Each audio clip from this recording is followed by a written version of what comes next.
So, total మీకు networking రాకపోయినా పర్లేదు. నేను మీకు చాలా సింపుల్‌గా చెప్తాను. సో, ఇది మీరు గుర్తుపెట్టుకోవాలంటే గుర్తుపెట్టుకోవాలి. మీకు మళ్ళీ క్వెషన్ రాకూడదు. అయ్యా! ఇది ఎలా వచ్చింది అని. ఇలా ఇలా ఎలా వచ్చింది అనేది కూడా మంచిదే. కానీ మీరు ఆ ఎలా అనే క్వెషన్ మార్క్‌కి ఆన్సర్ ఫైండ్ ఔట్ చేయాలనుకుంటే, మీరు నెట్వర్కింగ్ ఓకేనా? నెట్వర్కింగ్ అనేది మీకొచ్చుండాలి. సో, ఒకవేళ మీకు ఇంట్రెస్ట్ ఉంటే మీరు నెట్వర్కింగ్ అనేది చదువుకోవచ్చు.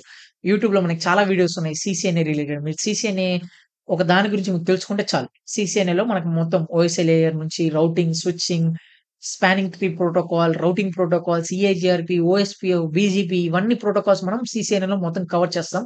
సో, ఒకవేళ మీకు సీసీఎన్ఏ నాలెడ్జ్ ఉంటే ఆటోమేటిక్‌గా మీకు ఇది ఇది ఇంకా బాగా అర్థమవుతుంది. సో, నేనేం చేస్తాను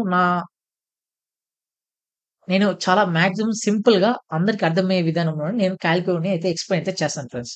సో, హోప్ మీకు ఈ వీడియో అర్థమైందని అనుకుంటున్నాను. సో, ఈ వీడియో మెయిన్ ఉద్దేశ్యం ఏంటంటే మనం కొన్ని వెరిఫికేషన్ చేసాం. ఆ వెరిఫికేషన్ తర్వాత మనం క్వెషన్స్ ఏసుకున్నాం. ఏమని?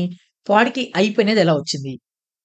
పాడ్‌ని నేను ఫిజికల్‌గా కనెక్ట్ చేయలేను కదా! ఫిజికల్‌గా కనెక్ట్ చేయనప్పుడు నాకు pod to pod communication with different host అనేది ఎలా జరిగింది?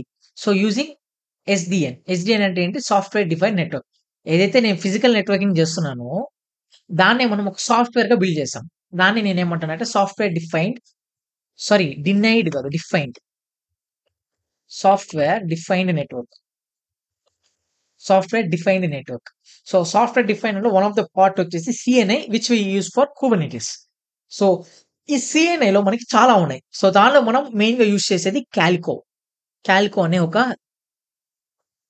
సీఎన్ఐని. ఓకే. సో, ఈ కాలికో గురించి మనం నెక్స్ట్ వచ్చే వీడియోలో అయితే మాట్లాడుకుందాం. సో, ఈ వీడియోకి ఇంతే ఫ్రెండ్స్. ఈ వీడియో గాని మీకు నచ్చినట్టయితే లైక్ చేయండి, షేర్ చేయండి, కామెంట్ చేయండి. Thank you friends.